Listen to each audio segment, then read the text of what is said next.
Well, good evening from Emerald Hill Skies on the outskirts of Louisville, Kentucky. My name is Doug Lucas, and we welcome you to another Emerald Hill Skies night of live telescope views. Tonight, once again, we'll be working our way through the Cosmic Challenge. And the Cosmic Challenge is a book by Phil Harrington. It's billed with a subline, the tagline of the ultimate observing list for amateurs. And I got to tell you, I think you can make an argument for that because there sure are a lot of really good targets that Phil Harrington has listed. And we're thankful that you're joining us tonight. I see here on the website, let me get tuned in here. I want to check the audio, so let's just make sure we've got good audio here. Okay, sounds good. Mike, glad to have you here. Yeah, it's really inky black skies tonight. Tiffany in the sheets too, glad to have you here. The shadow of Mount Hamilton and the James Lick Observatory, glad you're here. And thank you for being around. Pretty quick notice, but we saw that tonight was going to be a clear night, and it's especially nice because although the moon is at 84%, it doesn't rise till after 1 a.m. So our entire 2 hours here will have inky black skies. So we're excited about that too.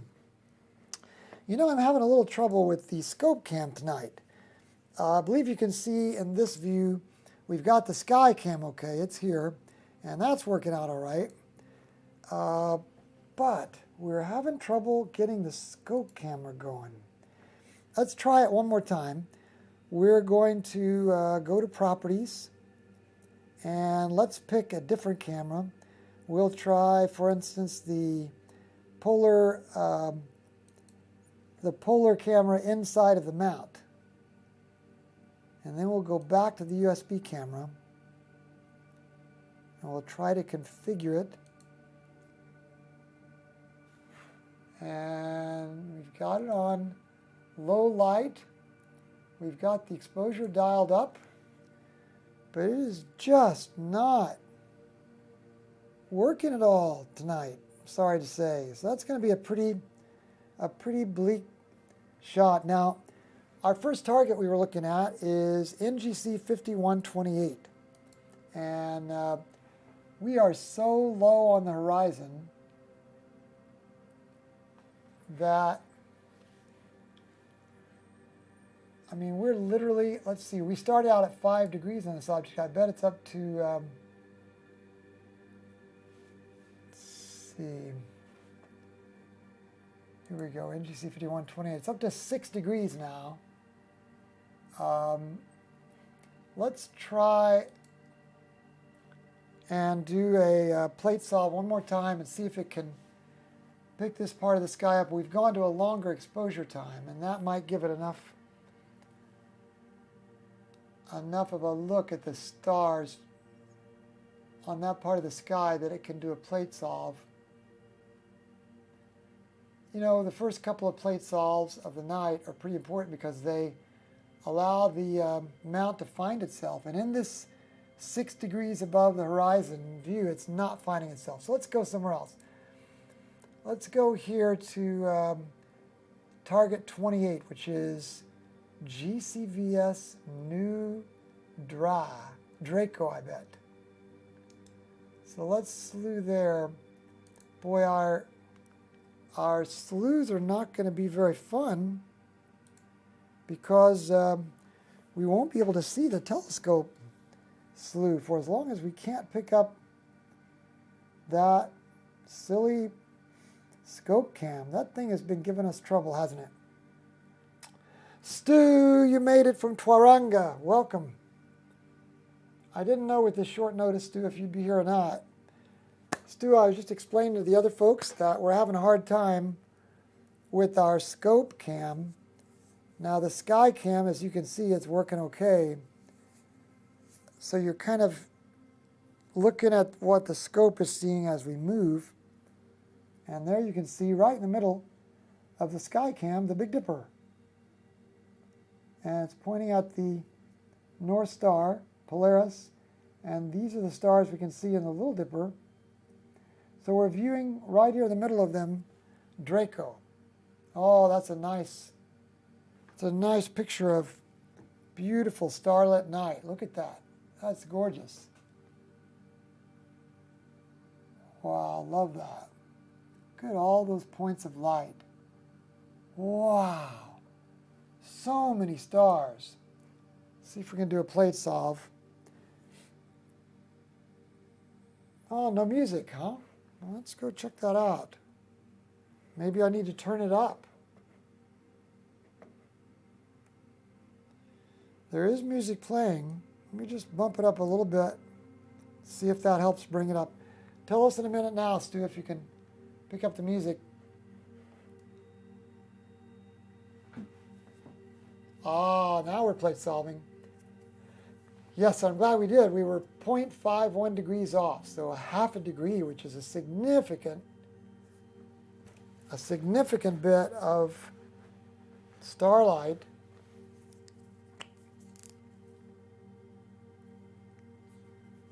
And now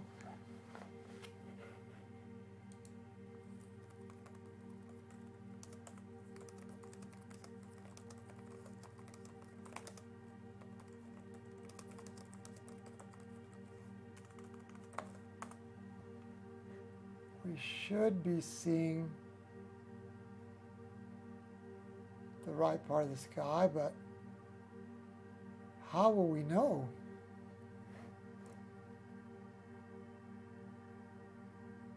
I guess this is probably the star right there in the center. Let's look this target up and see what is special here that we're supposed to be observing. Target 28. Target 28 is Draconian doubles. And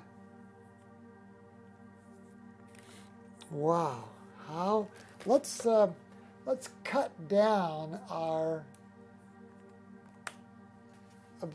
exposure time. Wow, Stu's already at it. Centaurus A, also known as NGC 5128, or Caldwell 77. Yeah, that was pretty low on the horizon. Stu, we're going to have to wait till that raises. Let me change our... What we went to next is 16 plus 17 draw and new draconian. I don't even know how to write that. New draconian. A double star in Draco.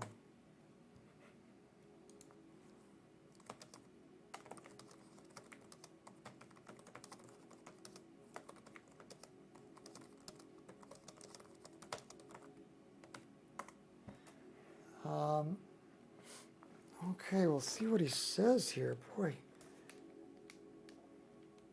it's supposed to be magnitude 5. How do we know which star this is?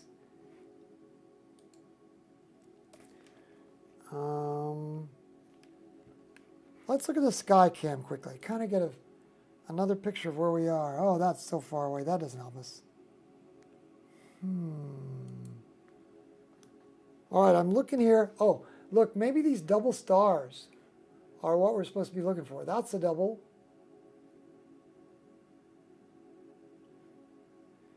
I'm looking here at the middle of the screen to try to find. Here's what he showed us for the map. As you can see, it's just filled with stars. Wow, a foot of rain there. Stu, you're awesome. I'm trying to think of how we figure out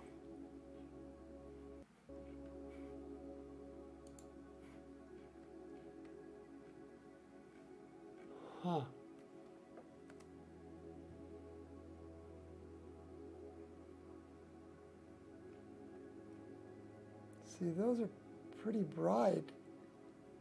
So we should be seeing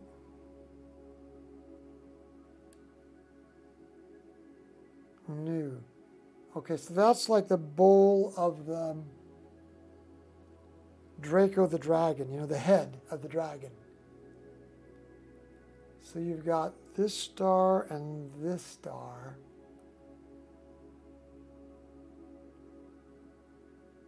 Well, this is live TV for you. We're learning together. We're exploring together. Oh, good. I'm glad the music is up. So even though I'm looking at Stellarium here, I'm having trouble imagining how we will find this. It's apparently a binary star.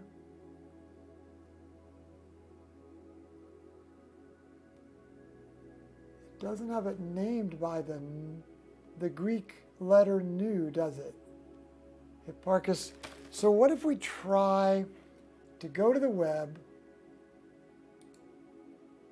and let's look up new Draconian star binary, and yep, there it is, new Draconis, and we'll see what the Hipparchus number is. Hipparchus 85819. So now let's go back to Stellarium and let's see what this star is. Oh, it's not. So I'm gonna say slew or show chart. Oh yeah, look at that. And this is an unidentified star. Let's go Control F and say Hipparchus, and what was it called? Hipparchus 85819. 85819. Wow. Kuma. Hipparchus 8. There. V1 draw.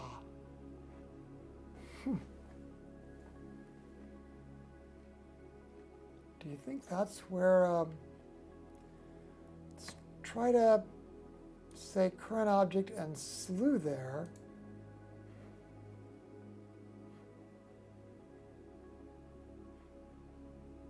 Oh, the scope is moving. So what do you make of that? Were we pointing in the wrong place? I don't get that. Why weren't the coordinates correct over here in our targeting software? I don't know the answer to that. Well, we're still looking at the Big Dipper.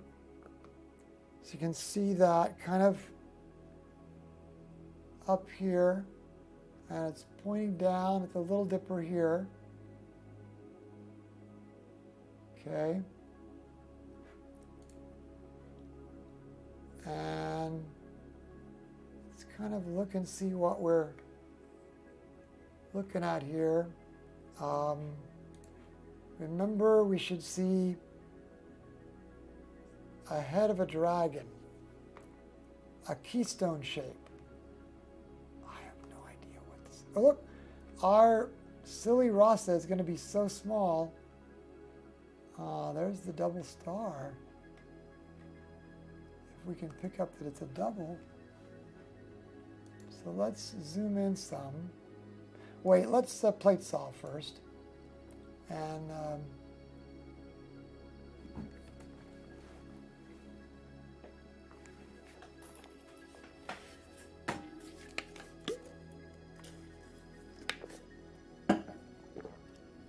this shows how we haven't done much observing of just stars, huh?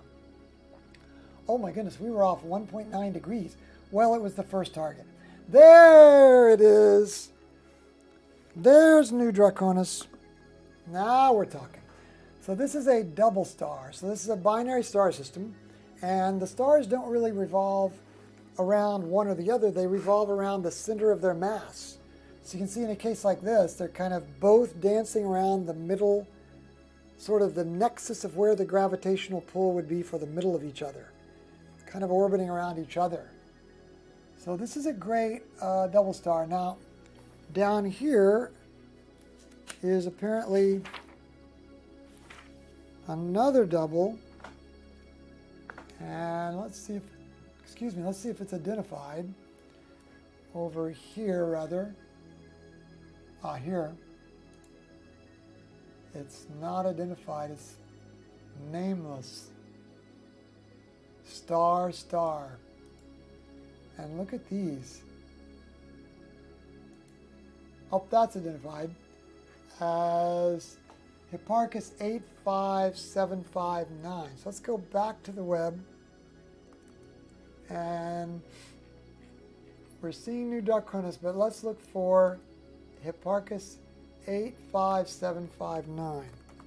85759 star.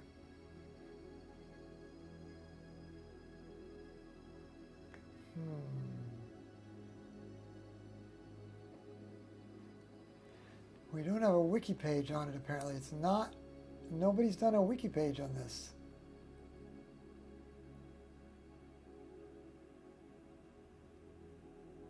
Eight, 5759. There's not very much written about it at all.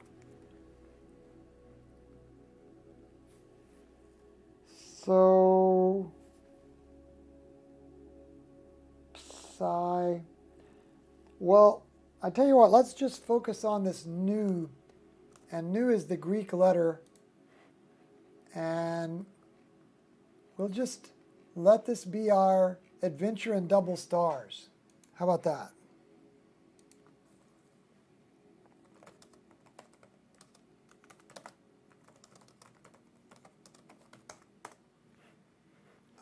We'll do add observation, and we'll say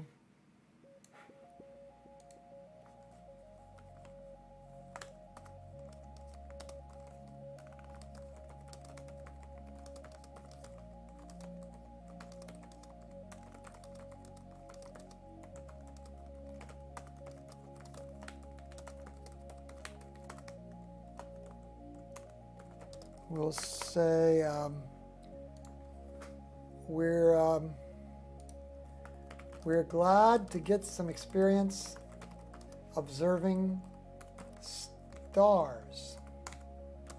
It's a bit different because we can't, how would you say this? We can't necessarily pick a star out of the crowd at first. No deep sky image annotation for stars. But we did locate New Draconis and could easily split the double.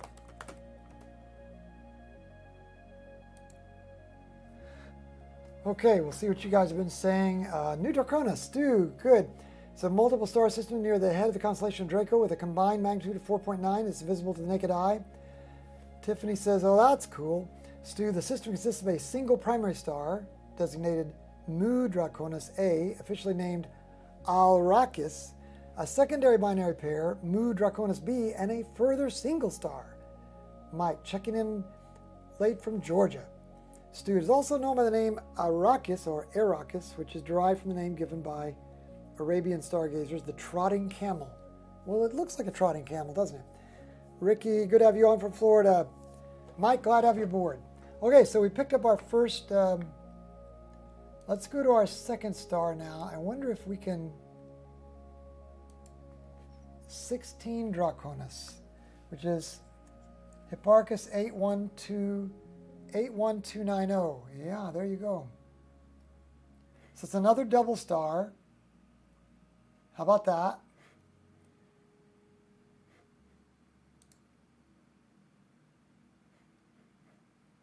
This is 16 Draconis.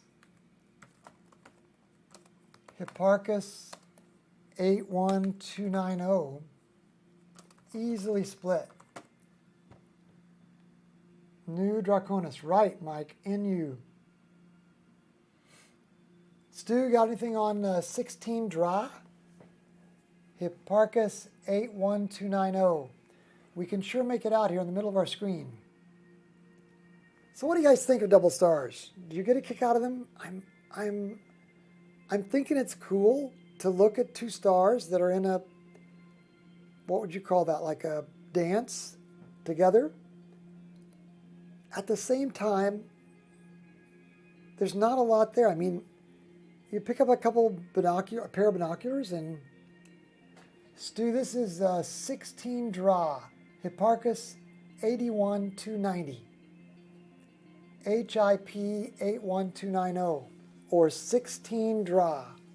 I guess that's the 16th brightest star in Draco, I bet, at least, depending on which map. I mean, if I remember right, these maps are not accurate about the 16th brightest because they were done before we had reliable photometry.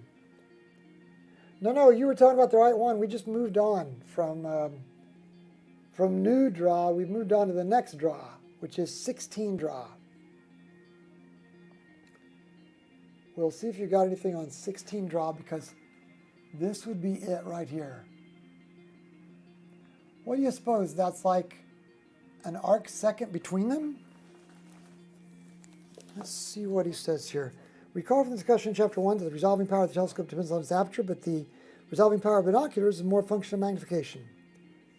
He talks about Draco the Dragon. He says these are fairly and fun resolution tests for binoculars. 16 and 17 DRA. Fifth magnitude sun separated by 84 arc seconds. Put on a fine show even through light polluted skies. Tells you how to find them. Okay, so remember what that looks like. And let's go to the third pair. Hey, Azrae, good to have you aboard. The third pair is Psi Draconis. And they're supposed to be closer together. Psi is just 30 arc seconds apart. Psi, PSI Draconis, and it is otherwise known as Hipparchus 86614. I'm going to put this here. Psi Draconis Hipparchus 86614, a double star in Draco. You can see this pair right here, Psi Draco, and they're slightly different brightnesses. One's 5th and one's 6th.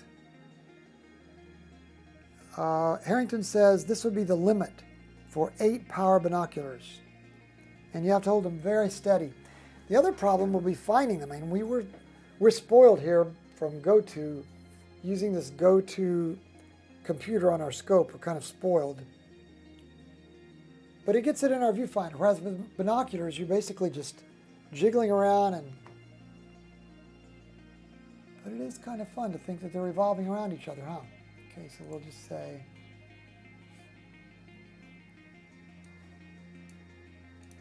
this pair is just 30 arc seconds apart. 5th and 6th magnitude. Cosmic ballet, Stu says. You know, I probably am not as taken aback by the double star deal. I mean, there are people who this is all they do. They just look up double stars and observe them. And I gotta say, I'm not sure I could get into this, but excuse me, you know, part of what Harrington is doing here in Cosmic Challenges is exposing us to different things. So let's just roll with it. Okay, next we have NGC 2959. NGC 2959, a galaxy in Ursa Major. These are all new targets that we haven't seen before.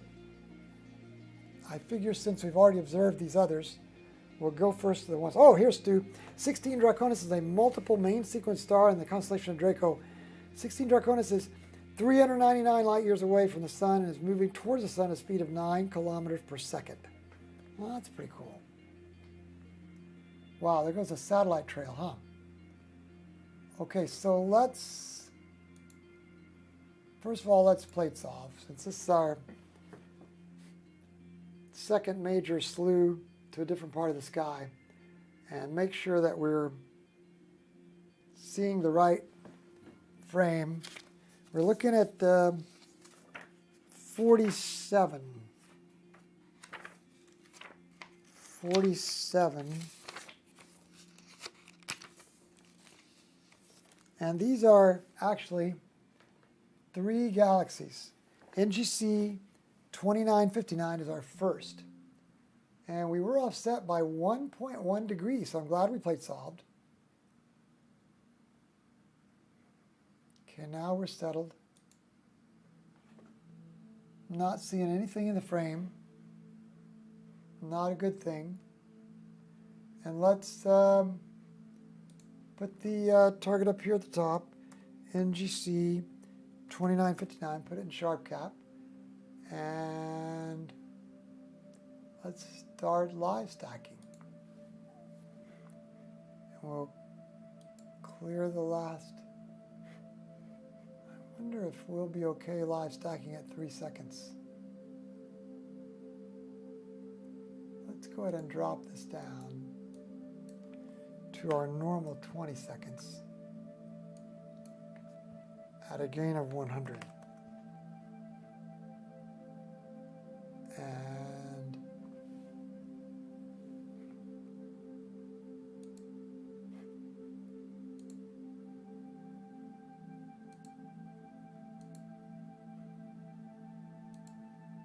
what we're doing here is setting the levels of our histogram.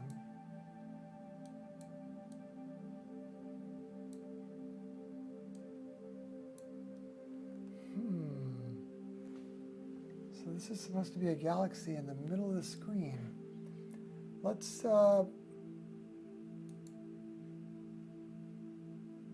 plate solve only, so we can make sure we're in the right place, because I'm not seeing anything yet.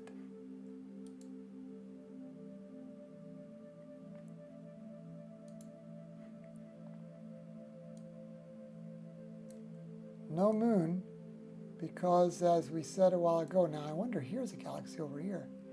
No moon. It rises after 1 a.m., so it shouldn't be a problem for us.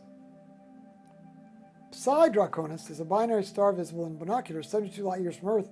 Primary is a yellow-white star of magnitude 4.6, and the secondary is a yellow star of magnitude 5.8.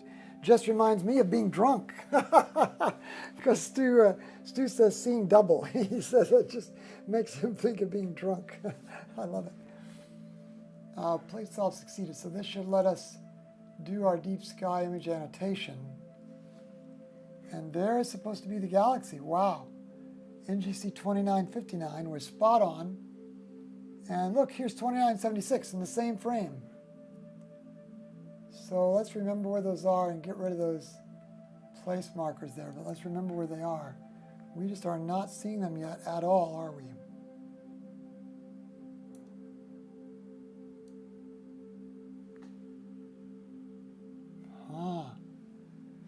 Now we're seeing 2976.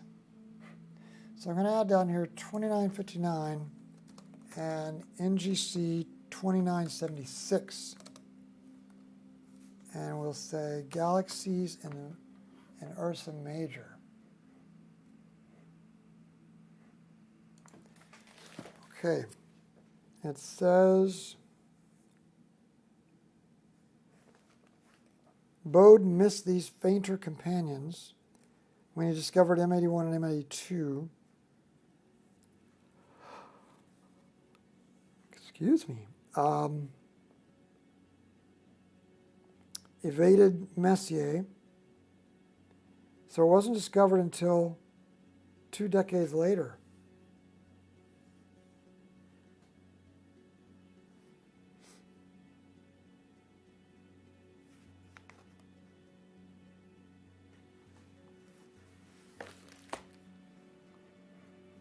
Boy, these are tricky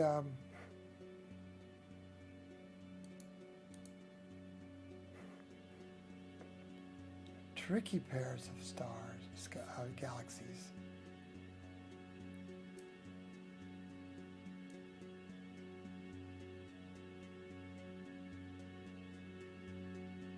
I wonder if that is the galaxy. Let's show deep sky image annotation one more time. Yeah, look, it's just a fuzzy splotch. And then up here is 2976. So right here is it. Let's zoom in a little more. Oh my goodness, that is so teeny tiny. That's so tiny. He says, boy, no wonder this evaded Messier. 2976. Now we're on 2959.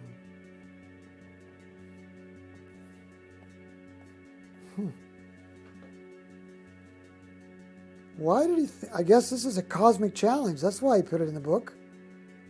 That's exactly why he put it in here. It's a cosmic challenge. He's testing us. He doesn't mention 2959. No wonder.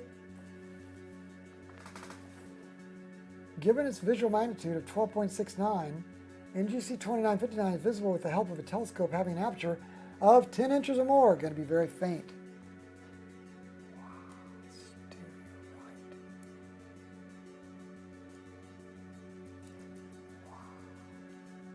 So right here, would we have known that was a galaxy?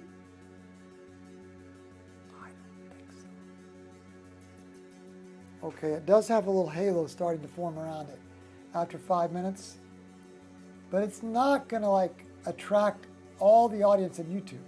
Now this, so let's do an observation on this 2959.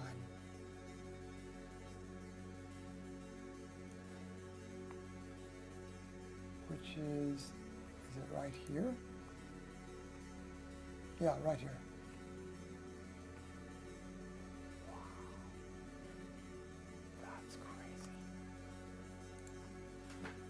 Looked like a dim star with a halo.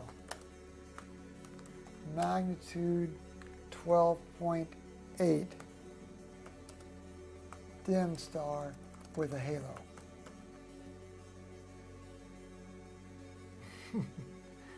The wiki image looks like a big sucker you would get as a kid from a candy store.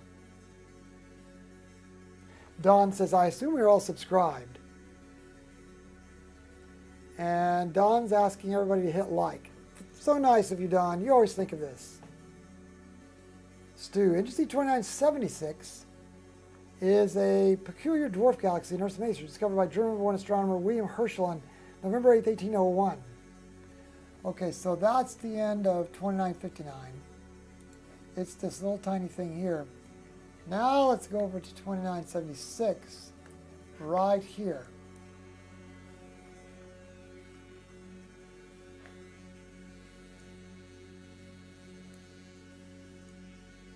That looks a little more like a spiral that is very rounded off.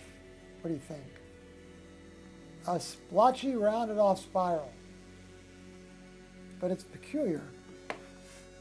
So 2976.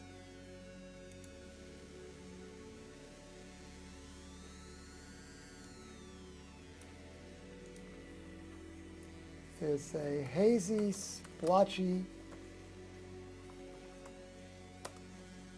oval blob that suggests the shape of a spiral galaxy. I guess with Harrington it's kind of like, okay, if you say that you saw it, you saw it. I think with some more minutes they would come in. Look at that. That's 7 minutes and 47 seconds.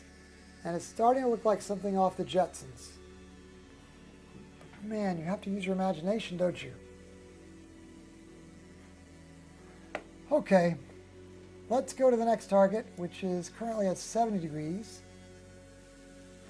And let's go back out to auto first.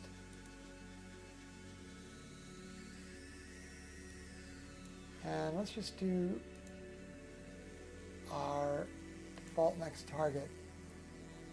And it is going to be NGC 4290. NGC 4290.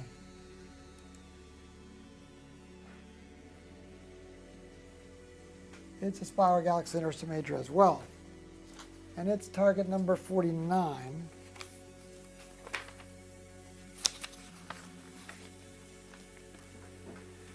$42.90. We've never been there before, gang. I must be turning into a spiral galaxy, bulging in the middle, splotchy. NGC 2976 is an unbarred spiral galaxy with very tightly wound spiral arms. Okay. Mike says, now that's a galaxy. Big old swirling red and yellow and green. Tiffany subscribed. Yay! Thanks, Tiffany. Woohoo! By the way, if you ever want to do that super chat thing, we'll send the money to a family in need right now in southern Turkey trying to survive that earthquake. Oh, wow, this looks like part of Markarian's chain. No, that's 50, sorry. 49 is not Markarian's chain. It features 4290 and 4284, which are like double galaxies together, like the binary stars will double stars together. 4284 and 4290.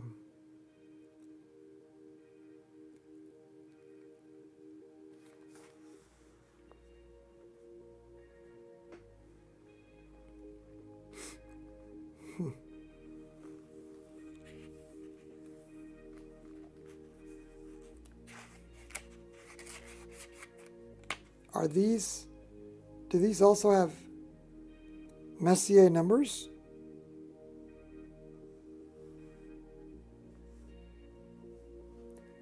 M40. Must be separate from NGC 4290. Let's go over to our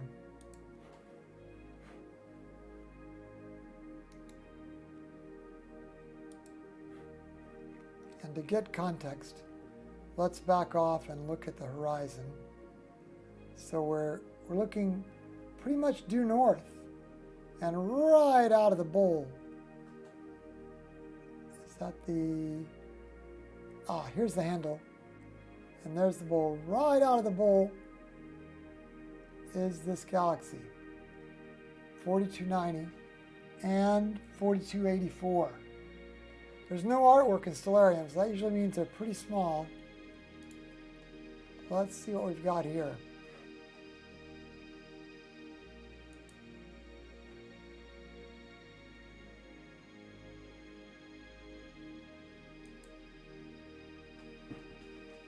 We better turn that off and do solve only to catch up the scope with what it did during plate solving first time. I must be turning into... Oh, that's what Mike said last time. I don't see these galaxies here.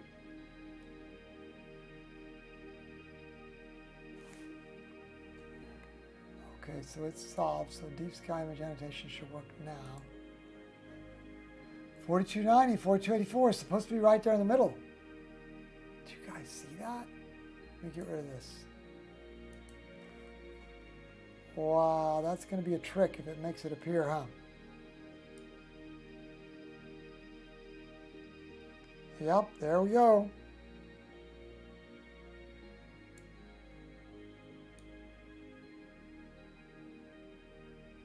Looks pretty bright, wouldn't you say?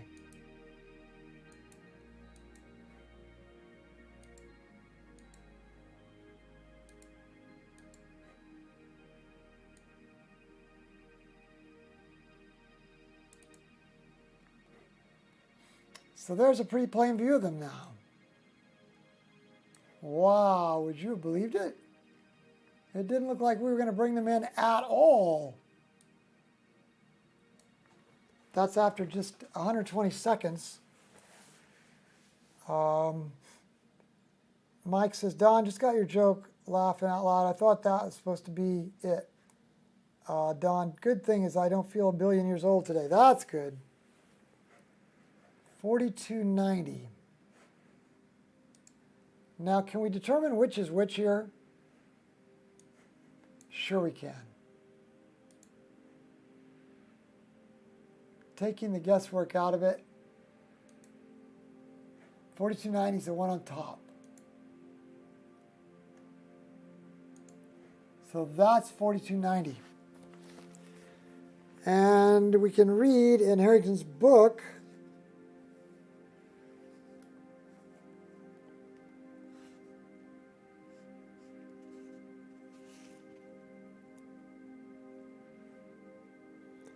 NGC 4290, a small barred spiral is just 11 minutes to the west. And he shows a picture somebody shot.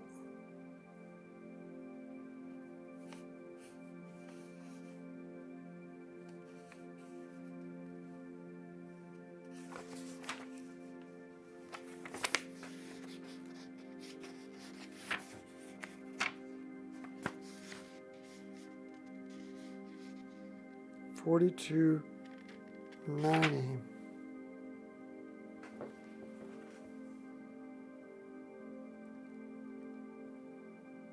Huh. 4290 is a spiral galaxy in the Ursa Major constellation, Stu says, with magnitude 12.8.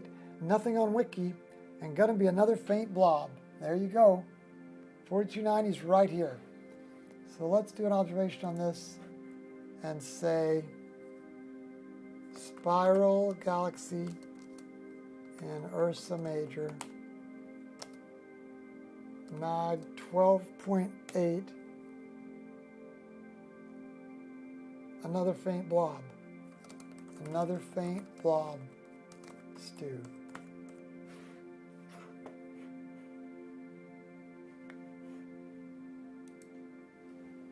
And then 4284.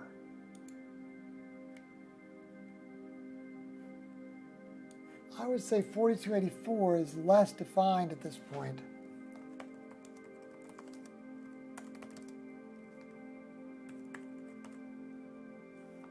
Got anything on 4284? Stu, I bet not.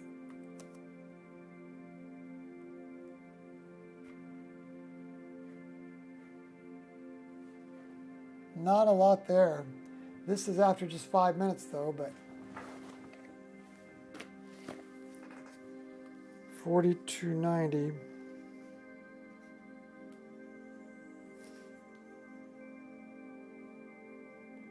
And then he says to try, oh, he says 4284 is very difficult. He used a 5-inch telescope though, but with 11-inch it's not difficult, is it?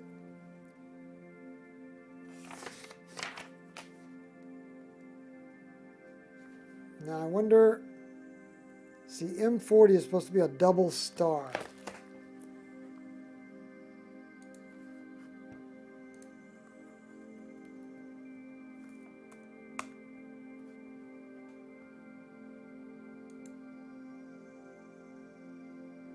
I'm not sure. Maybe we'll snap a picture of these. And then let's go to M40 just while we're here, since it's in the neighborhood. M40. Tell me again why we have a double star in the Messier list. NGC 429 is spiral.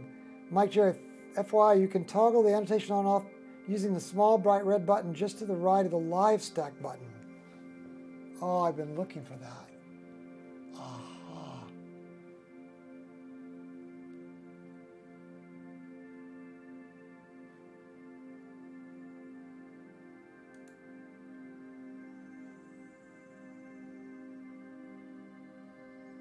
Got it. You know, I wanted a keystroke, Mike. Thank you so much. That's very helpful. Is there a shortcut key, Mike? If not, we ought to suggest that for Robin, if he would be so kind. Because that just makes it so much faster. But I'm sure he's got a lot of requests for shortcut keys.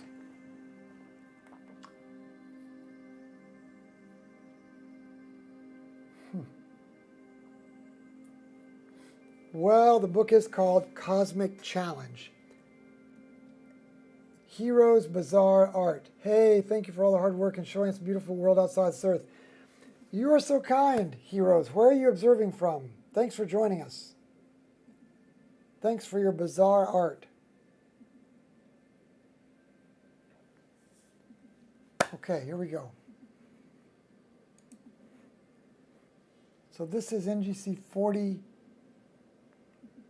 No, this is M40, right? Is it? Or did we slew? Bet we didn't slew, did we? We didn't. I forgot to change this to M40. Let's go back here and let's take a look at M40. Oh, it's right there. It's just a double star.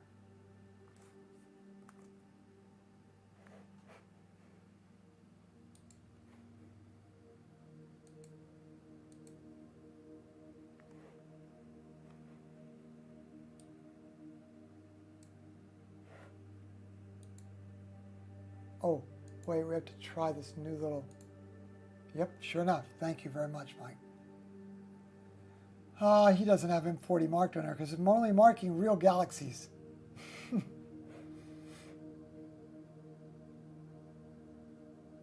Okay, so let's don't spend time on that. I remember though when we went there for different Messier marathons, I remember getting there and thinking, what?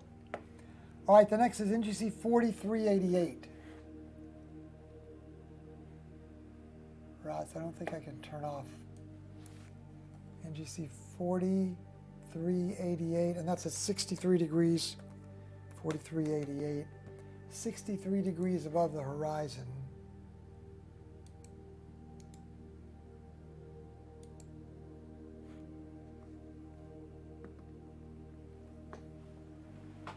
Stu says coffee time.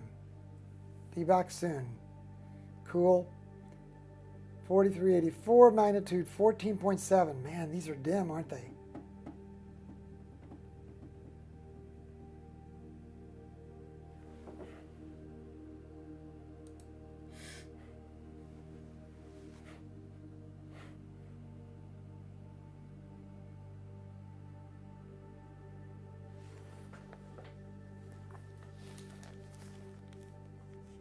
$43.88. This is target 50. Oh, this is in Markarian's chain. Oh my goodness. Look! Look at all those galaxies. Ah! Winnicky 4, also known as Messier 40, is an optical double star consisting of two unrelated stars in a northerly zone of sky, Ursa Major. Yeah, why in the world did he think that was something cloudy sky, deep space object? I don't know. Got the yawns tonight. Sorry if I'm making you all sleepy. Stu, I'm not making Stu sleepy. He's drinking coffee, and it's like in the middle of his daytime.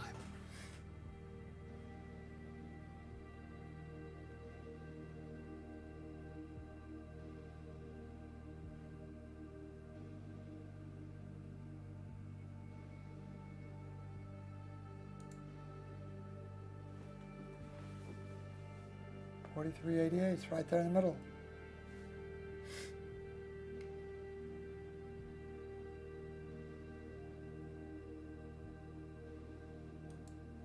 So this is $43.88.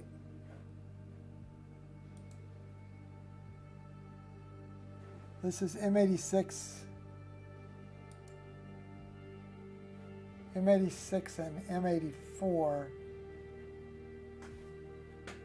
So if you turn your head sideways, this is 4388, and this is M86 and M84. If you turn your head sideways, this looks like a giant bug-eyed insect, and this is his mouth. Okay, I'm gonna toggle these off for a second. So this is NGC 4388. NGC 4388, along with, gotta get in the habit of using the button, M86 and M84.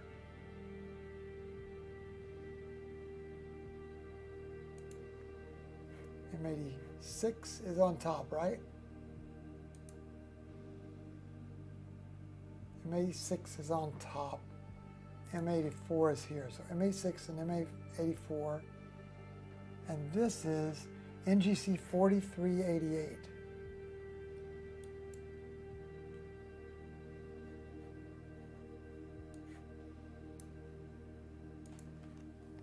Sits in a triangle with M84 and M86.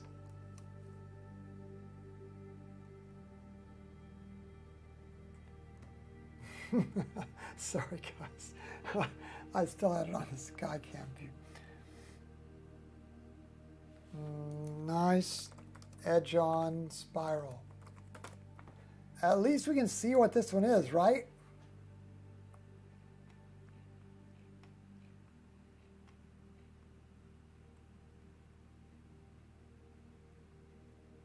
$43.88.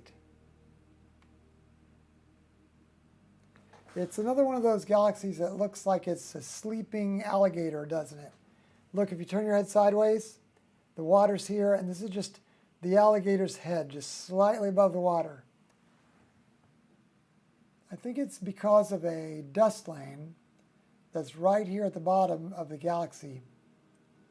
And it is maybe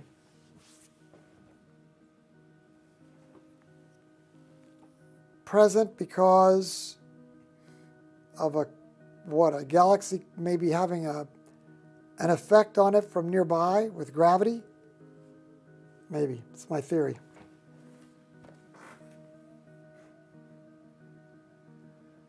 $43.88.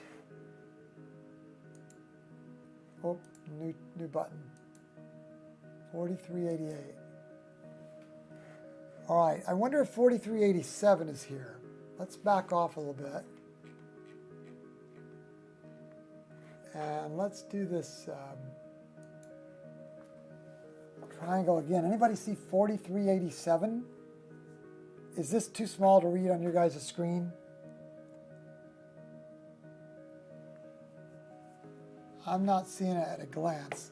Let's go over here and search for 4387.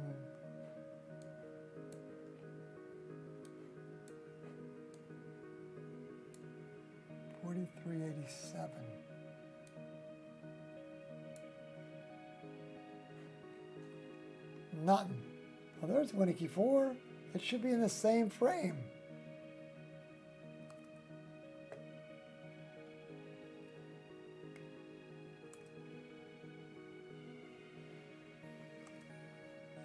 $42.90.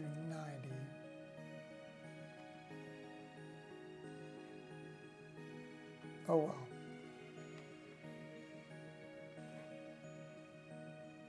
Okay, so let's turn this off. Anybody remember all those? Too small for Asro and old eyes. Something staring back at us, Don says. Anyway, that's 4387.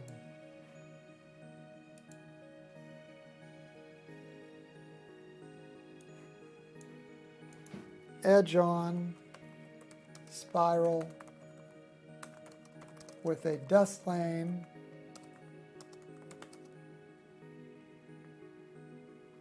making it appear like one of those sleeping alligators.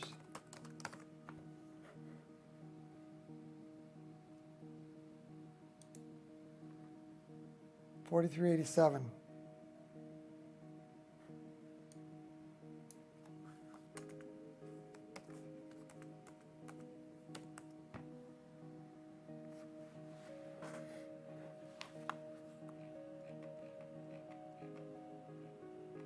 There's 43.87. Kind of can see that pool of the core very clearly there. That's 6 minutes. All right. Next is NGC 4402.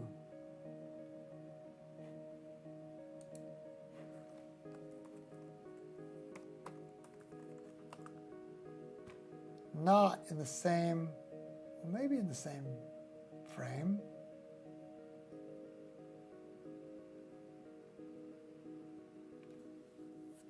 $44.02.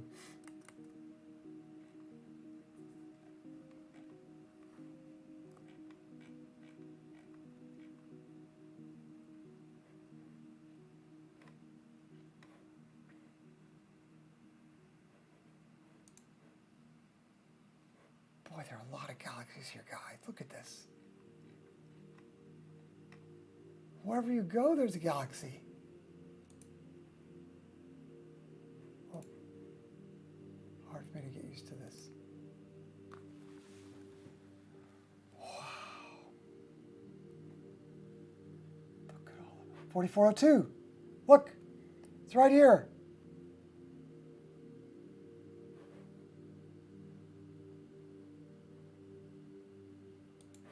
Right here is 4402.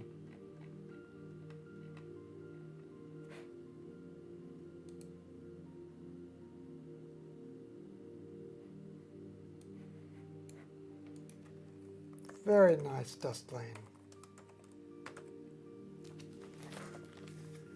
Markarian's chain. The Coma Virgo realm of galaxies. 2,000 separate galactic systems. Centralized line known as Markarian's chain.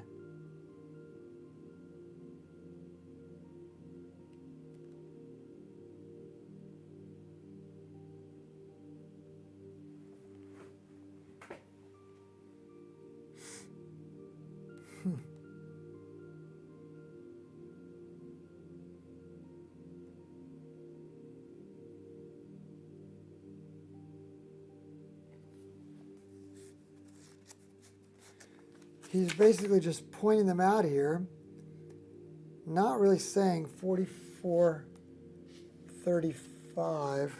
Talks about that being the northern eye. 4438, even though it's listed as half magnitude dimmer. 4458.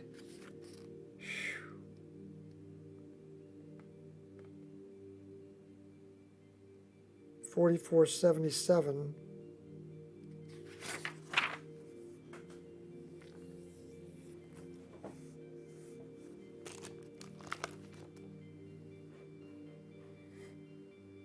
$44.02. What would we say about this one, guys? NGC 4402. 100 billion planets in all those galaxies. On-off switch. Oh yeah, it does. A push button. Mike thought it resembled a push button on-off switch.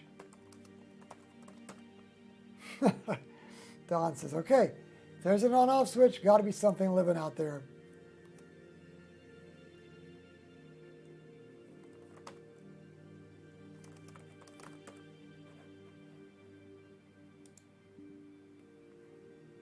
Duplicate key.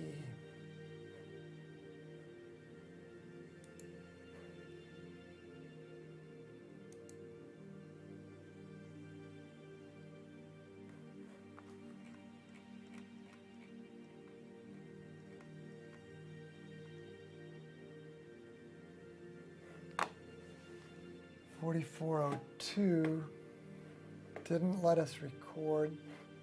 I'm just going to try to check this. Didn't. It's not letting us put the checkbox in. Must be already listed in the database as something else. Let's go to 4458. Oh, here. How can we find 4458?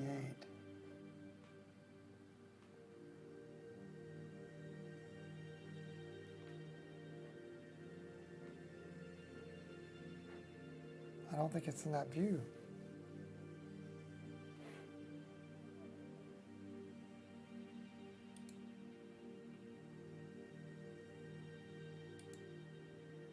You know, this is so busy with targets.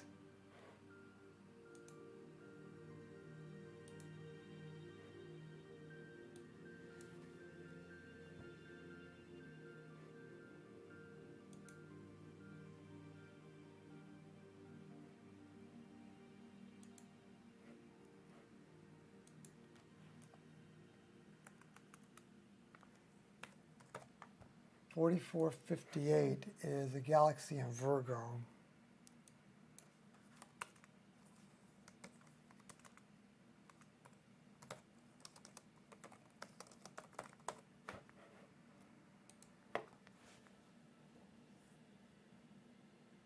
Got to be something out there. What position is it in?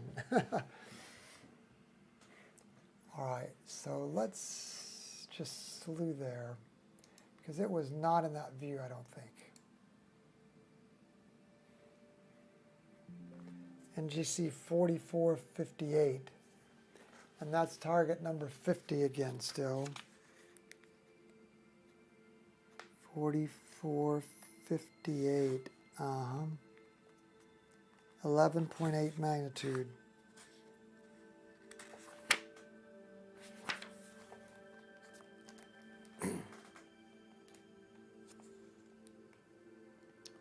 I see it, 4458. Looks like a companion almost, to 4461.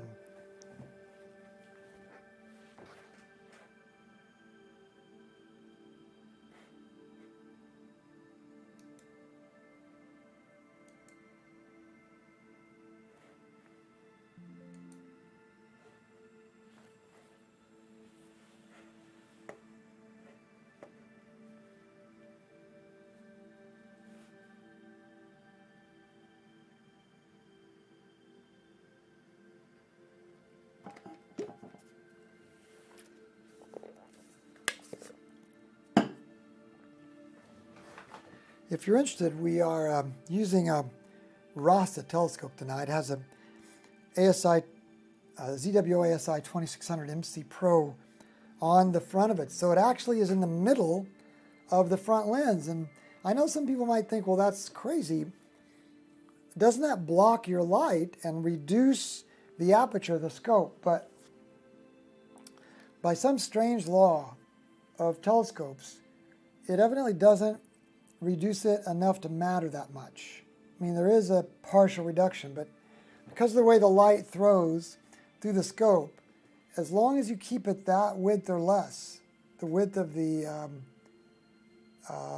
Octopi-Astro adapter that you see there, the interface, as long as you keep it the size of the interface or less, then it doesn't really change the object that much. It is an 11-inch scope that's on an iOptron CEM70G mount. It's on a little 8-inch pier extension just to make the telescope work out right to the right height. We want it to be above the side so we could get down like 5 different degrees above the horizon. And with this adjustable height pier that you see in that frame, it does. Happy to tell you. It's got that little outrigger on top, the equipment plate that has the sky cam in it, the ZWO ASI2600MC, as well as the Pegasus Astro power box and USB hub are also on that equipment plate, out on the scope. All right, 4458. Let's go up here and do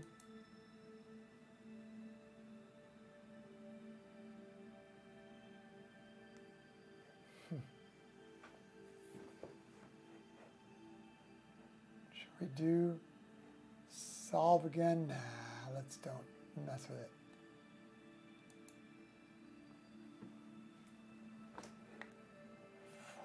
$44.58.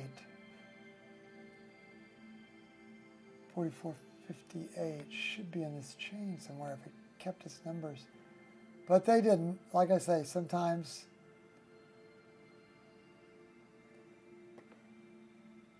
we can run a miss here.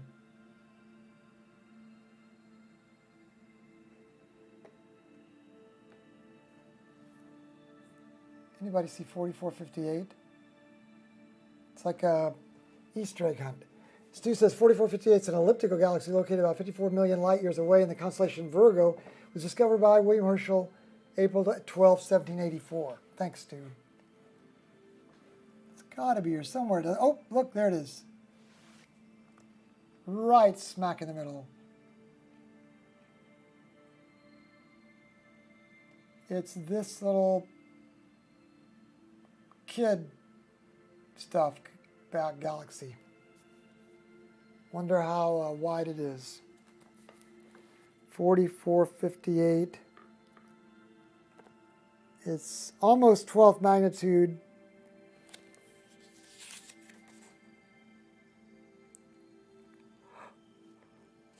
$44.58.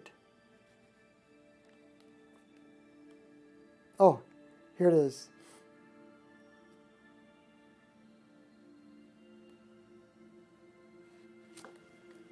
Doesn't say much about it.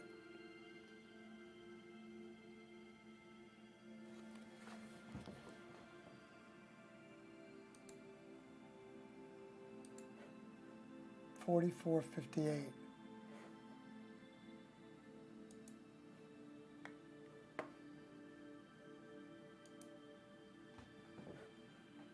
Three minutes. Looks like a fuzzy blob splotch.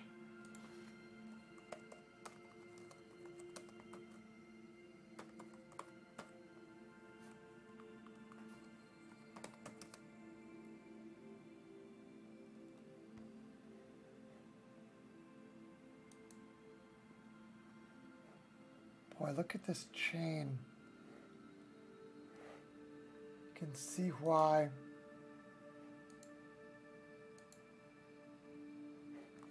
it's back off.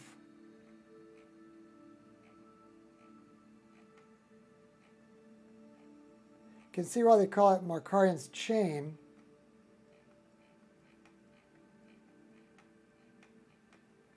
Because once these get underway, look at this, they make this chain that strands up.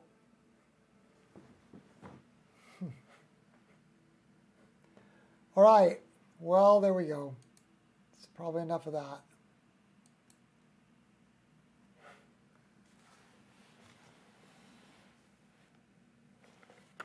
Well, that takes us to, let's refresh this. See, going back to this, we're at 8.6 degrees. Let's wait a while longer on that. 4402 wouldn't hold the check mark for some reason. Probably a group or a direct, who knows what, won't hold the check mark. 4479 might be in here, 4479. Let's back all the way out.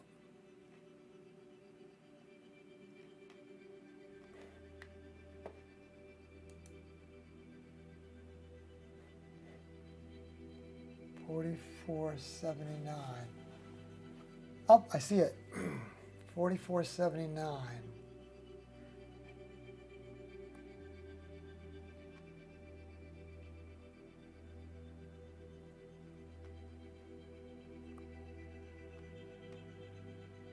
very small and faint.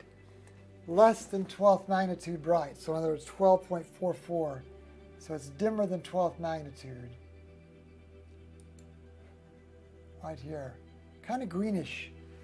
I bet there are little green men who live there. What do you think, gang?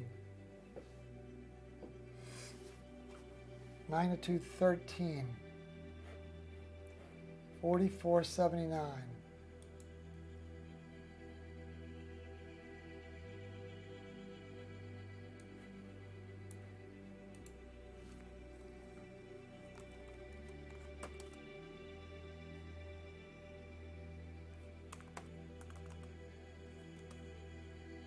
Fuzzy, spiral,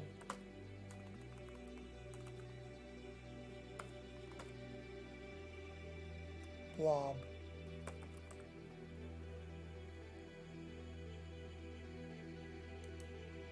Markarian's chain. Could spend a lot of time here, but let's see if that's it. That's it, I think. Now we go to a single star called Izar. What that's gonna, what kind of thing that is, but we'll find out. Off we go. Izar. Izar is Hipparchus 72105. Izar Hipparchus 72105.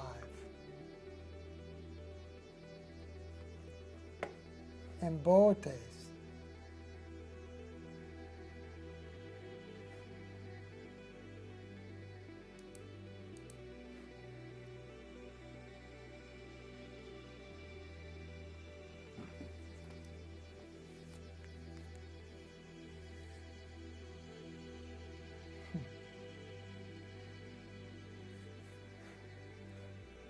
$72,105.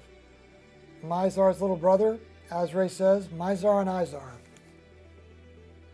Azray likes them all. Oh, because Tiffany and the Shih Tzu said that she was looking forward to nebula season. Blinking nebulae. Did we slew yet? Somebody tell me. Slew to Izar. Nope, we hadn't slewed yet. Boy, I wish I could get the scope cam to work. Let's try it one more time. Let's try deleting the camera.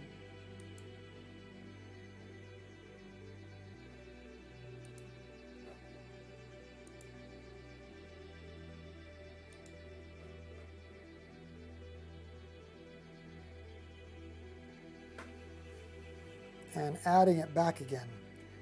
Video capture device, scope cam,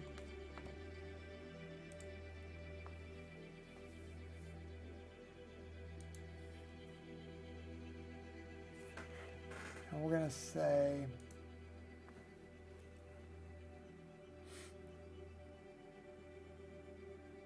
yeah, all that stuff's already marked correctly.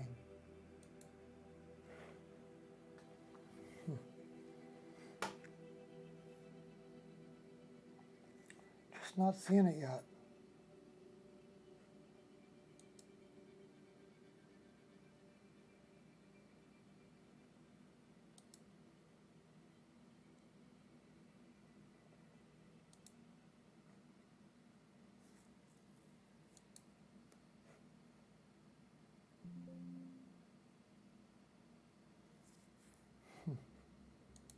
Can't get it to work, gang. Sadness. Anyway, what's Izar? Is this Izar that's magnitude 13, or is that NGC 4479? That was NGC 4479. What's Izar? Number 54. NGC 6369. Is that right? 54. wonder if I made a mistake. 6369. Oh, my goodness, look at that.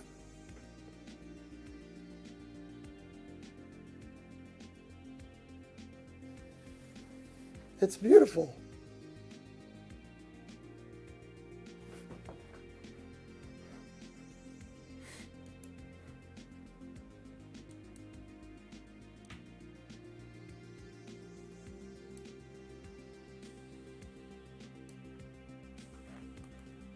What do we know about IZAR, guys? IZAR star. Epsilon Boötes. Is that another name for it? IZAR, yep. It's a binary star in Boötes.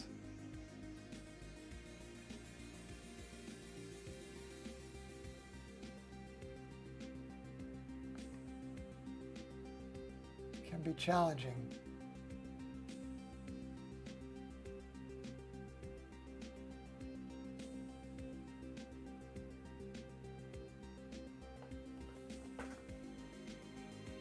It is true that IZAR, Meroc, and Mizar, it has had all three names.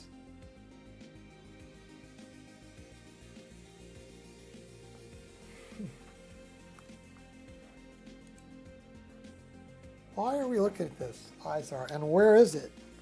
Because 54 is not IZAR, I don't think. Let's look up in the index in the back and see if I've made a mistake. Remember, I had to hand enter all of these. IZAR 145, 146. Oh, I was one past it. So IZAR is actually 53. Okay, can I edit this? Let's see. Edit the plan. Change 54 to 53.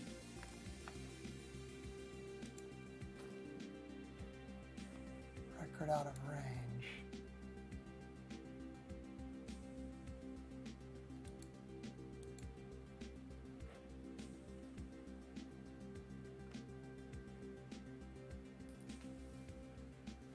It didn't alphabetize it correctly. That's weird.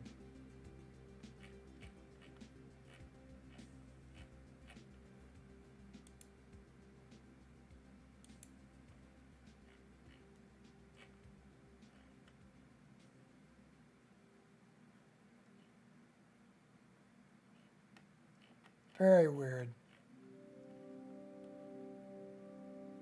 Anyway,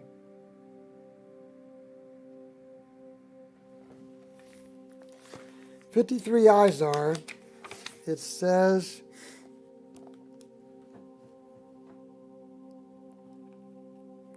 one of the more challenging binary stars. Oh. It has a red fifth magnitude sun, 39 arc seconds to its southwest. Are we going to be able to find this?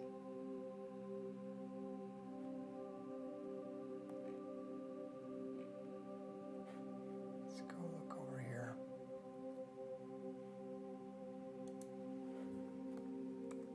IZAR. Epsilon Boötes, officially named IZAR, is a binary star in the northern constellation of Boötes, Stu says. The star system can be viewed with the unaided eye at night, but maybe not resolved, right? Oh, they don't have it resolved. Oh, look, look, look. After you get to that point in Stellarium, it's showing you it is resolved. So we're not going to be able to do that, surely, in our 11-inch scope.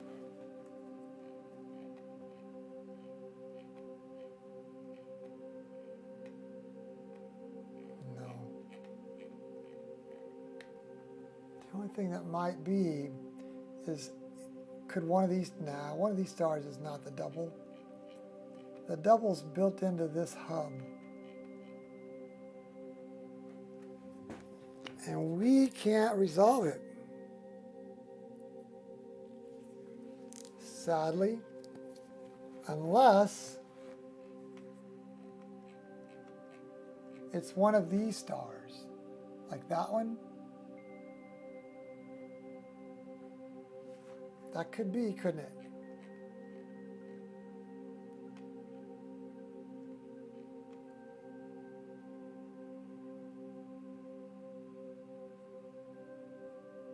Not like the others, so I'm going to say on IZAR, if we could find it.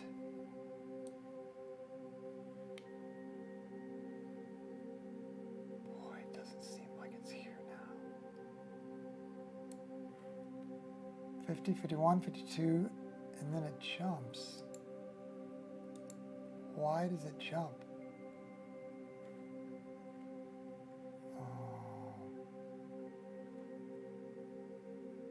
Yes, a large daub.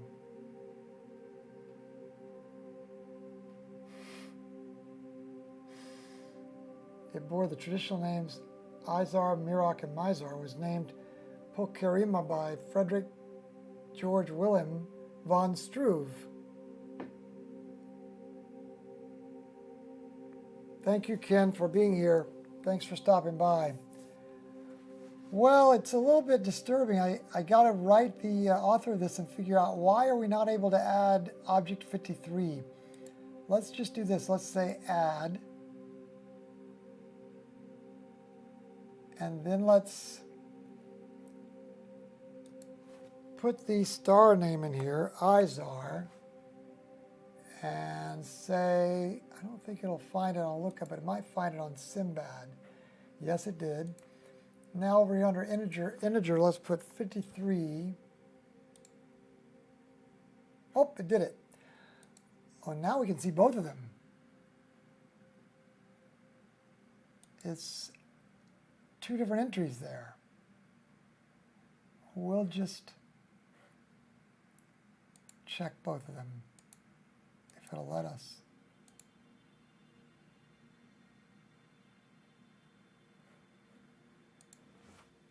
Couldn't split the second star apparently.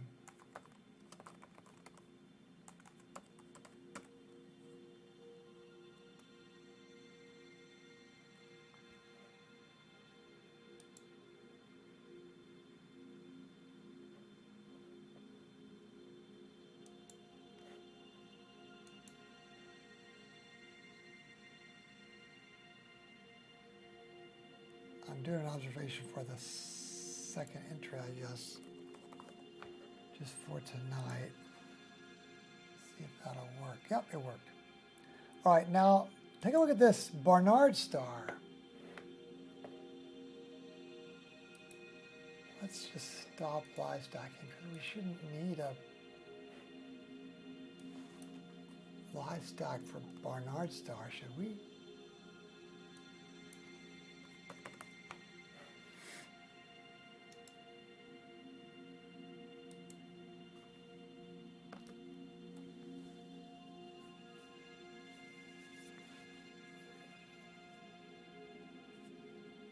Ken recommended we read Psalm 8, 3, and 4. I don't know what that says. Stu says, Epsilon Boötes consists of a pair of stars with an angular separation of 2.852 arc seconds. That is very close. Is that Barnard's star, Stu, or is that Izar?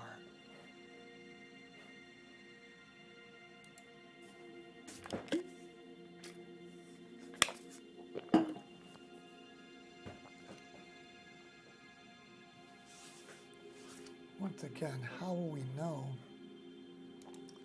when we found Barnard's star?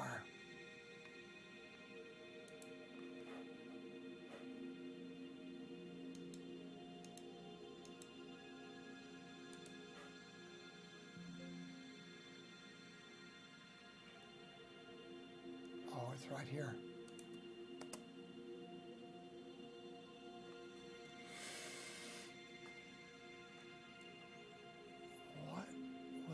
Like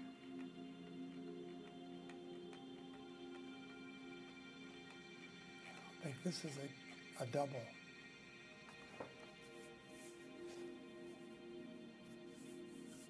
Is that epsilon? No, I don't think that is.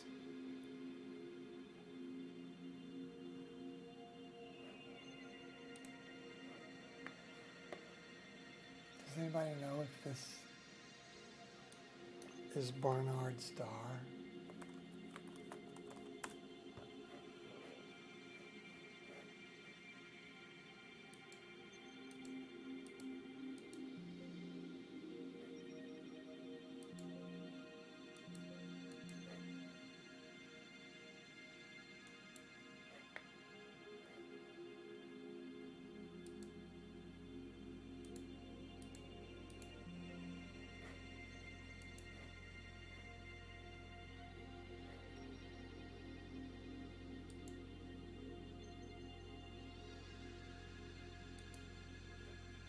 See how we'll know it.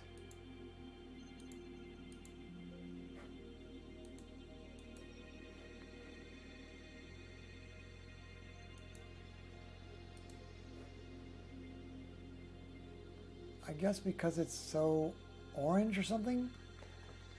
55.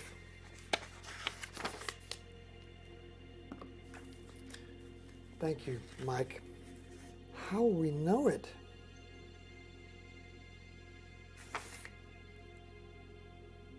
The curtain opened on Challenge 55 in September 1916 when a pair of articles written by Edward Emerson Barnard appeared in the journals Nature and Astronomical Journal.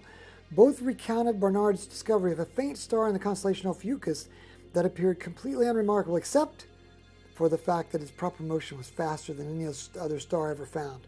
Proper motion is the apparent angular distance that an object shifts against the background celestial sphere over a specified period of time.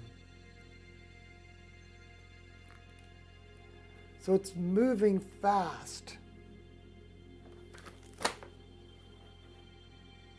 Apparently.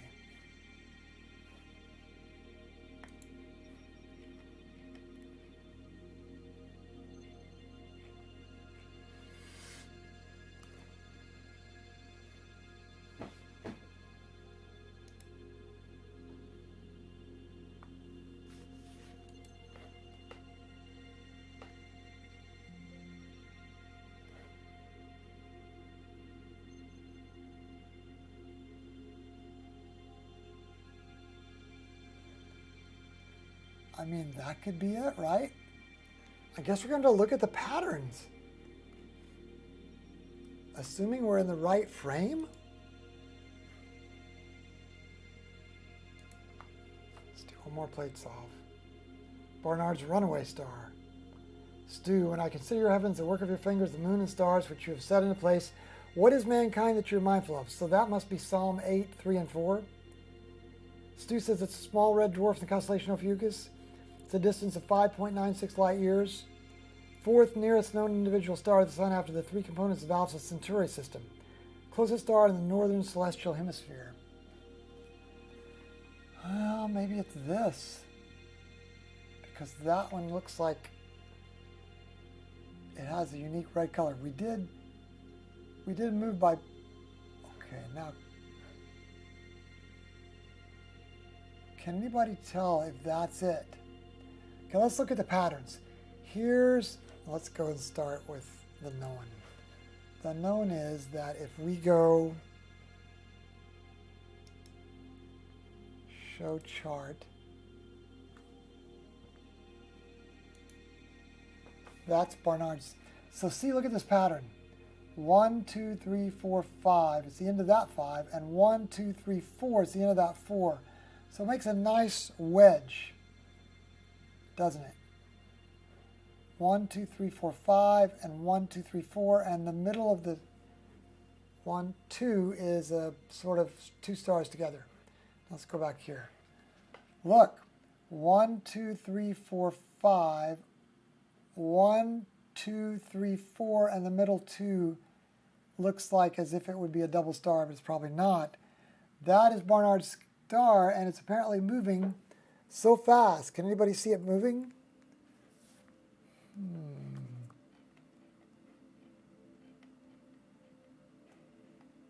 it goes. Oh, I can see it moving. Look at it go.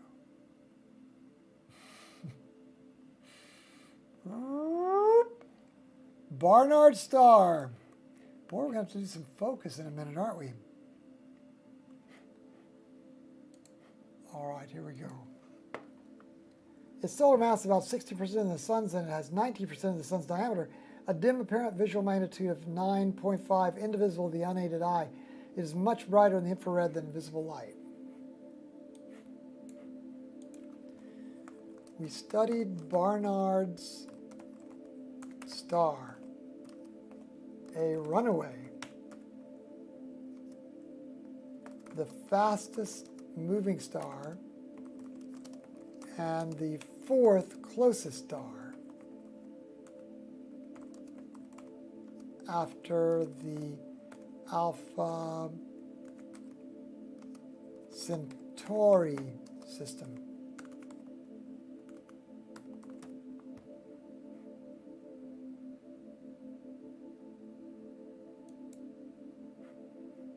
So if anybody ever asks you how to find Barnard's star, remember this wedge thing. And then remember how orangey it is. Deal? Okay, the next is a planetary nebula, and it is called Campbell's hydrogen star. It's HD 184-738.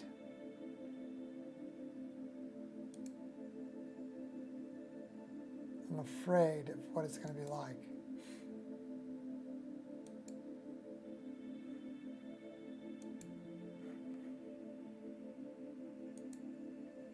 Campbell's star, Campbell's hydrogen star, Hipparchus 96295. Okay, so how are we going to find it, gang? Turn on your IR camera, Doug. Mike says. All right, to find the star,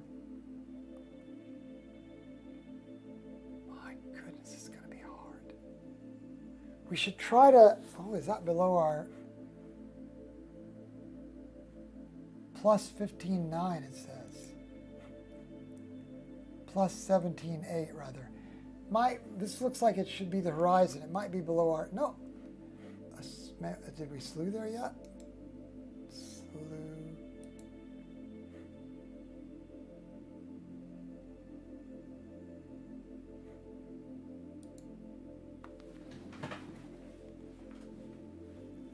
Star is named after E. Barnard, an American astronomer who in 1916 measured its proper motion as 10.3 arc seconds per year relative to the sun, the brightest known for any star.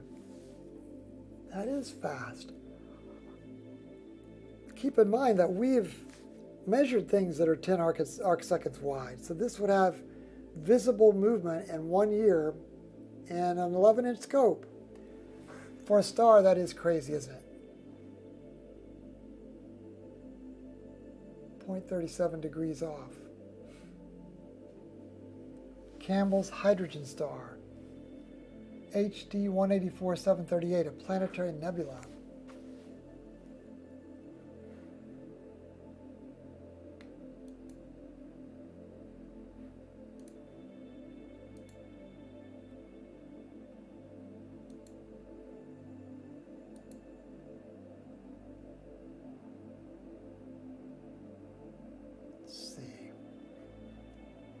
Let's plate solve only one more time.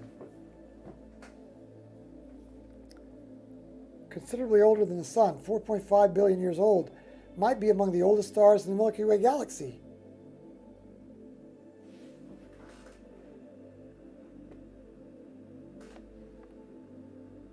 Where's this planetary nebula, guys?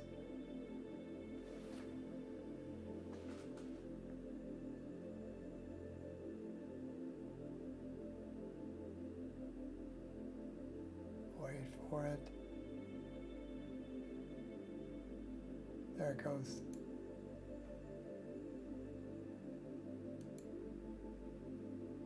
So that's it. Parkus 96295 Campbell star, a hydrogen star. Okay, somebody tell me what's the difference between a regular star and a hydrogen star? And why is that one? Our focus has got to be worked on, man. Of course, that is 125 degrees, but if we back off to 100, it still needs to be focused. Why is that? I guess if we had better focus, let's just do.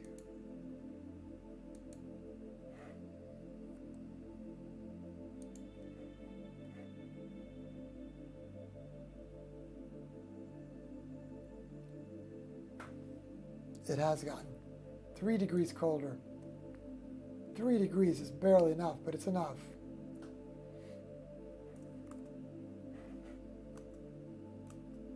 What happened to Nina? Oh, there it is.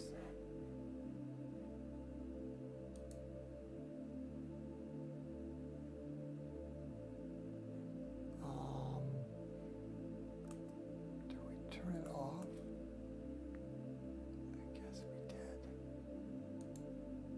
Yes.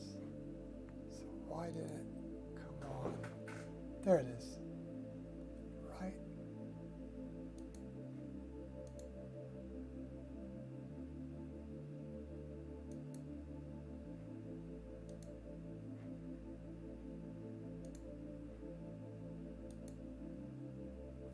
Oh, we do have to disconnect the focuser from sharp cap.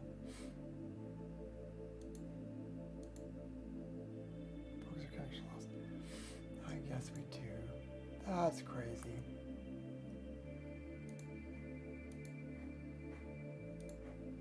Okay, back to sharp cap.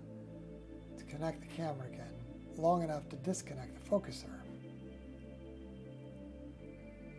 Oh, it wasn't connected.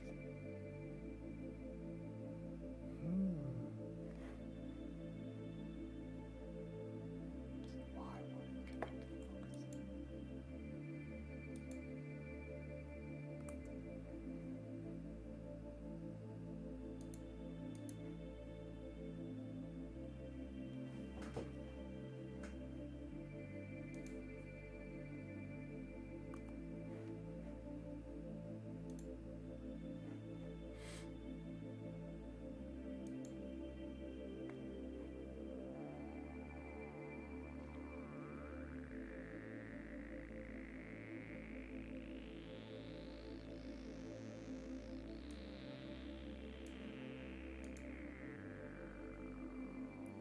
Got the camera. Focuser connection lost. Please reconnect focuser. Why won't the focuser connect?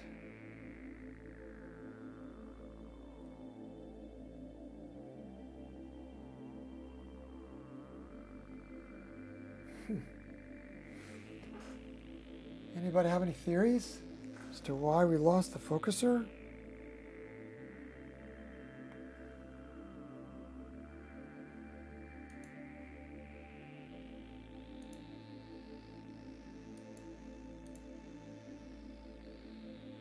Well, we're not going to be able to focus without the focuser connected. I'll tell you that much. So we might just have to put up with, for the last 20 minutes, might just have to put up with bad focus tonight, and we'll have to sort that focus out.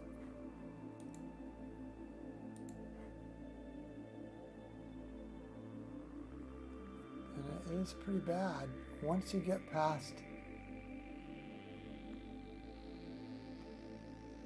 64%. It's affecting what we see on this hydrogen star. Number 59.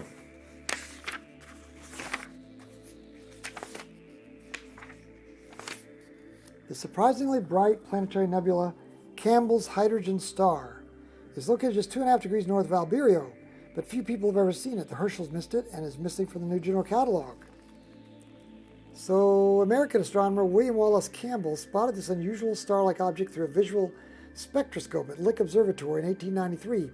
He could tell immediately from the spectrum that despite its star-like appearance, He was not seeing an ordinary star at all. Instead, he had spotted an uncharted planetary nebula. They are low-mass sun-like stars at the end of their lives. While these stars have recently ejected much of their original mass, the hot stellar core is still losing mass at a high rate. I don't think the focuser is connected in SharpCat, but we could try to connect it and see if it connects, and that would tell us something. Nope, it's not able to connect. What do you make of that, Azray? Why is that? Why is the focuser not connecting? No idea. Anyway, this American astronomer guy at Lick Observatory, 1893, found a new planetary nebula. It's also called PK64 plus 5.1, or HENICE 2-438.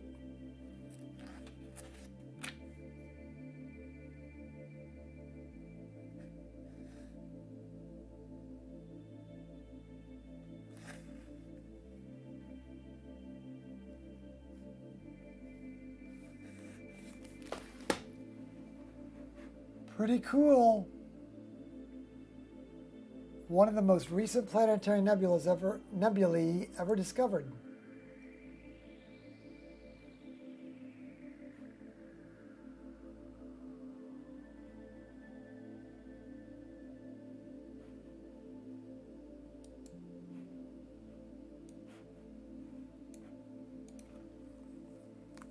Planetary nebula with no NGC number.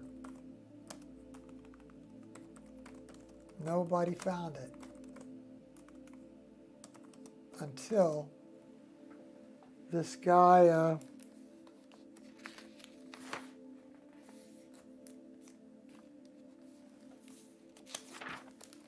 what's his name?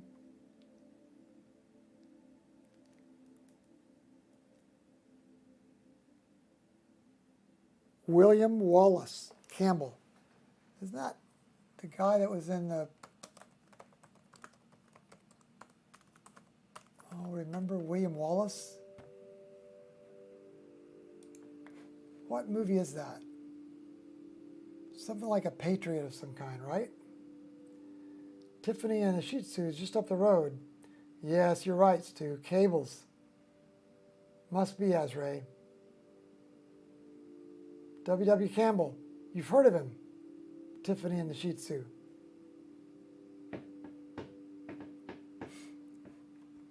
All right, we added an observation.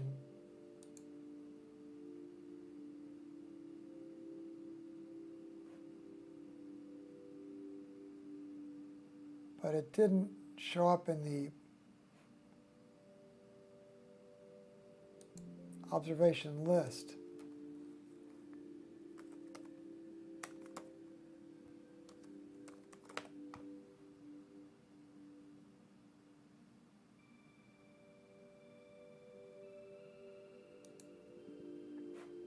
Duplicate key. There's a problem with that one too. Rats, I'll have to tell her. All right, a double star. Zeta Cancri. Zeta Cancri.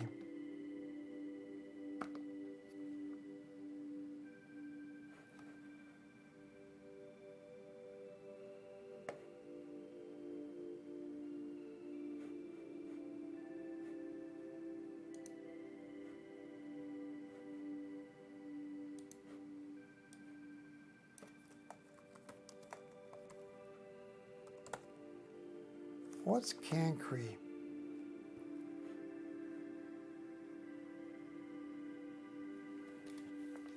This is number 91.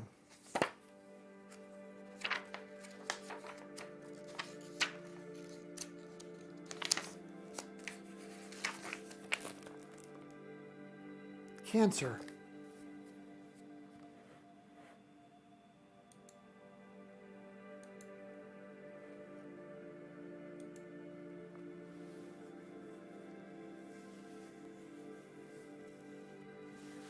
Oh, Braveheart. That's it, Ricky.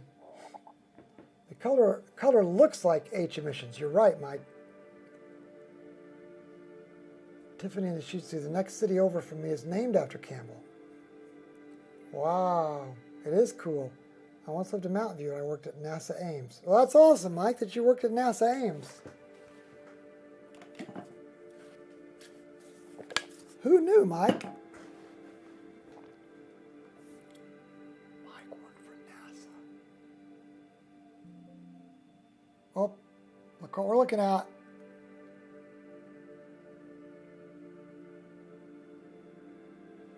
Wow. Is that going to be our double right in the middle? And we're not going to be able to split it because of our focus problem.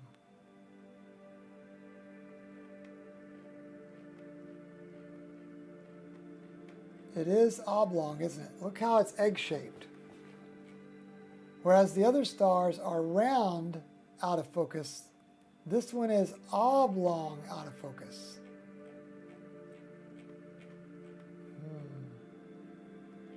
Very suspicious.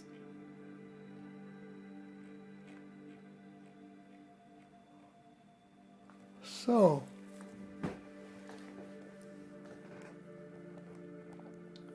he says,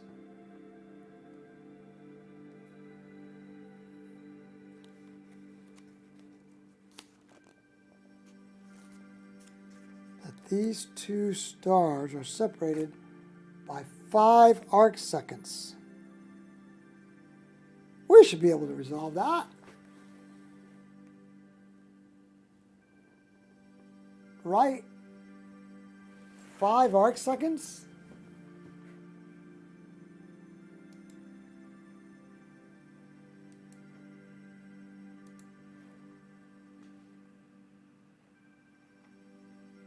Tagmine?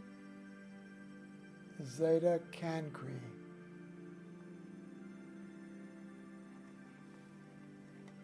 Yeah, look. So it resolves it in stellarium for us.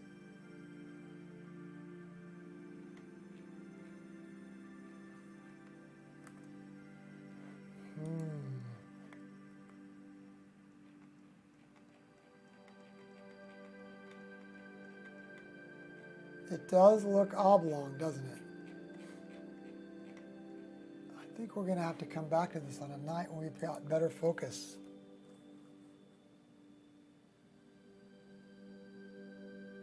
And I'm going to have to figure out how to connect to the focuser.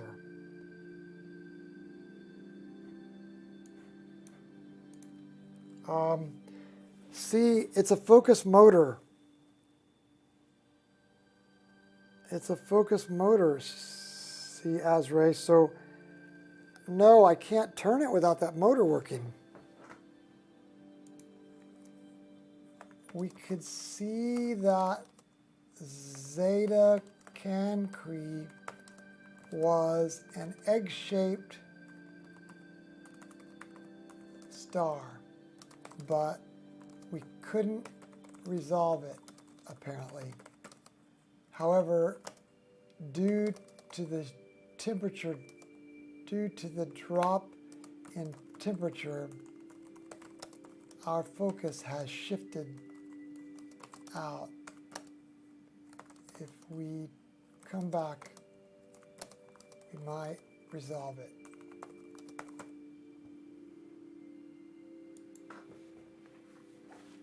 Zeta Cancri. Well, bummer.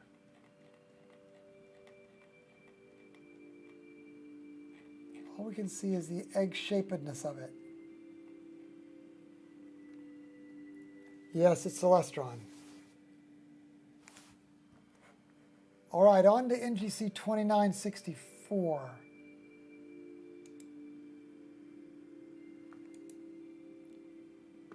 NGC 2964.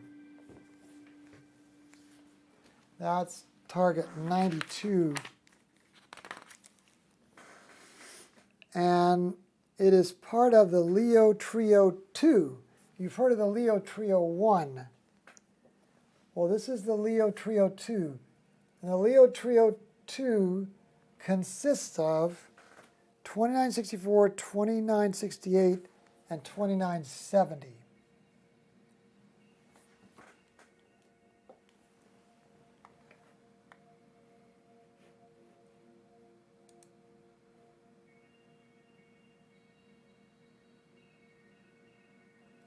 So we're going to try for this. The Leo Trio 2. I think everybody's heard of the Leo triplet. This is NGC 2964.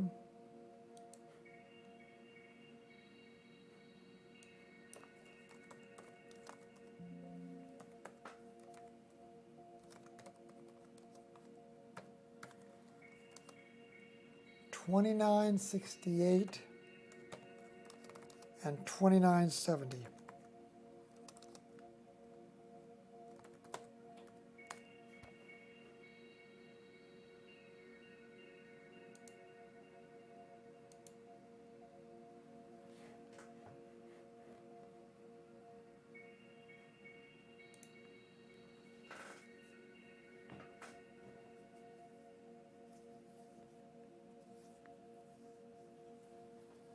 Well, we've made good progress, partly because of the fact that the Cosmic Challenge list overlaps and contains objects that we've looked at through the Caldwell, the Herschel 400, the Secret, Deep, and the Hidden Treasures list, as well as the Messier list, of course.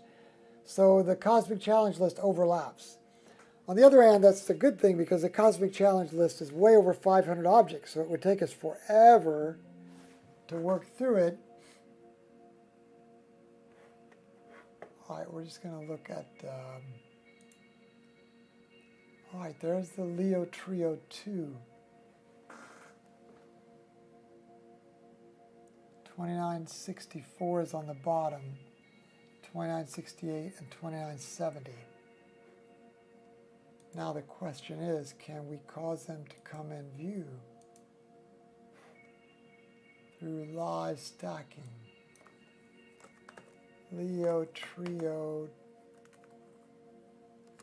2.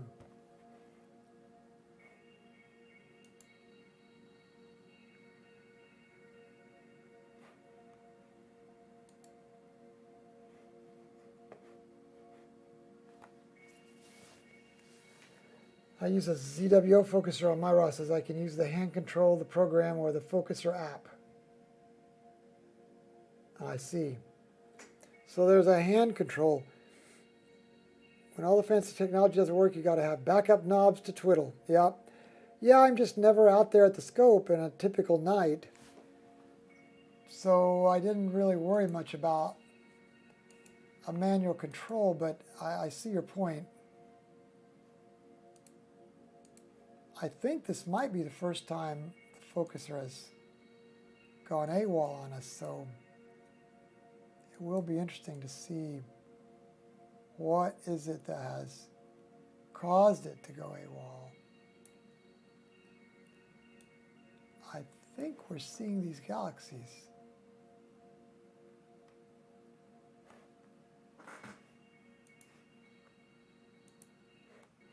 So this is 2964 here. That's 2968 and that's 2970. And they're in a line just to see where we are in the sky.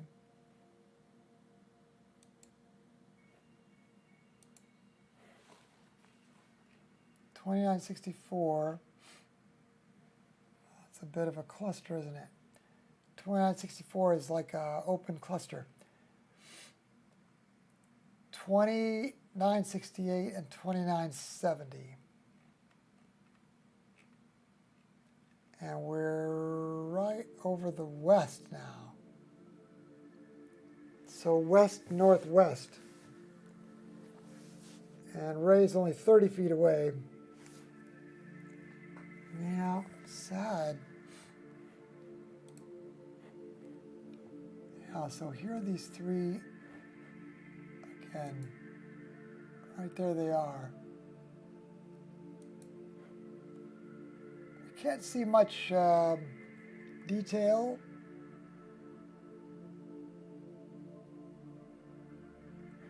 That's 100%.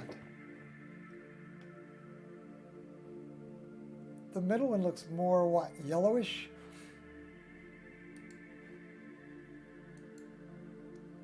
So 2964.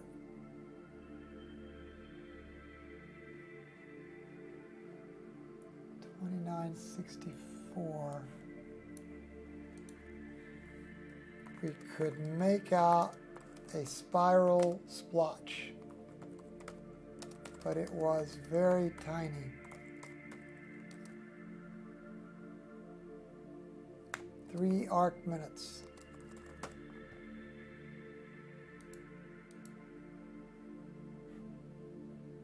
$29.68.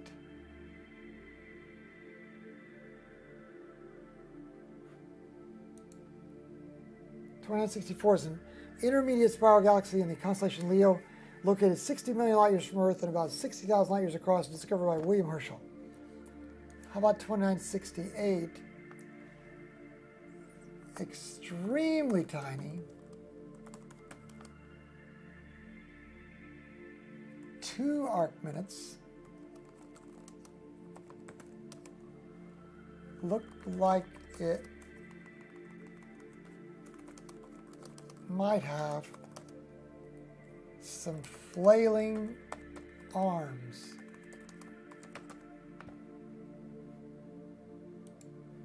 And then 2970.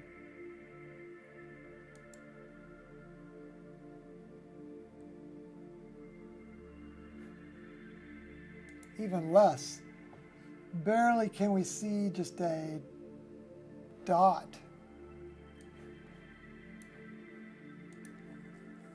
Small dot. If it weren't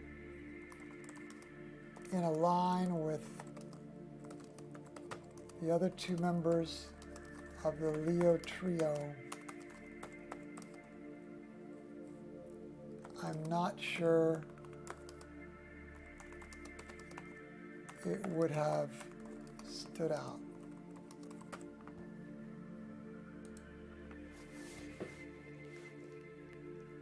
It's kind of an interesting set of galaxies, isn't it? The way they're in a straight line kind of accentuates them.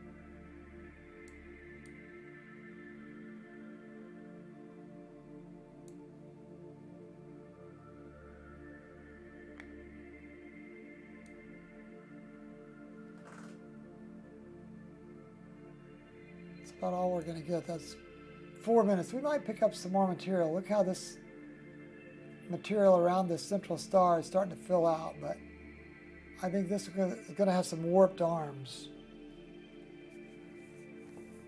2964.